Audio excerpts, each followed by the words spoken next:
Doctors का मदद कर पाएंगे। मुझे लगता है कि डॉक्टर्स जैसे डॉक्टर्स हुए, पुलिस हुआ, सफाई कर्मी, ये लोग देवदूत का काम कर रहे हैं, तो हम लोगों को इनको 100% हेल्प करना चाहिए, जिसमें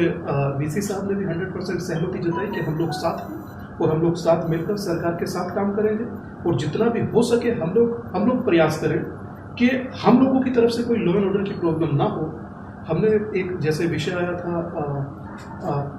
कुछ जो सैंपल लेने डॉक्टर्स गए थे इंदौर में, या कुछ स्टाफ गया था,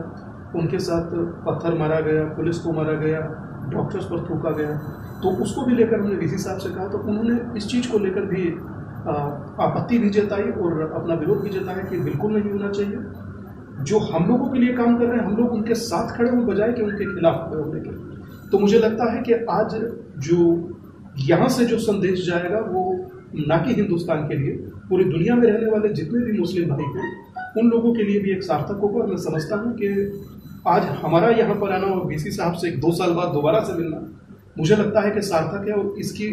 उम्मीद मैं कर सकता हूँ कि इस अपील के बाद सार्थक ही इसके परिणाम होंगे।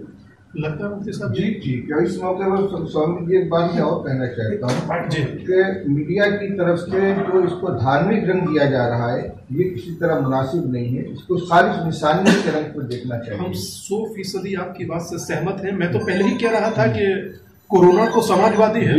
ये किसी से ये नहीं पूछेगा कि आपकी जाति क्या है, आपका धर्म क्या है, आपका मजहब क्या है, अगर जो हो गया तो लील जाएगा। आप सोचिए कि जिसने राजकुमारी को नहीं छोड़ा, लंदन के प्रिंस चार्ल्स को हो गया, कनाडा के प्रधानमंत्री की बीवी को हो गया, सोफिया ट्रूडो को, तो जब उन बड़े जो हाइजीनिक लेयर में रहने वाले लोग हैं उन्हें नहीं छोड़ रहा, हम लोग सड़क पर टहलेंगे तो हमारी दुर्गति क्या है। तो हमें तो यही है कि आपके कहे अनुसार, पर यही है कि कोरोना कम से कम ना तो हिंदू है ना मुस्लिम है, वो एक महामारी है, और उस महामारी में हम लोग जितना सहयोग कर पाएंगे 100 नहीं 110% करेंगे। बराबर सर।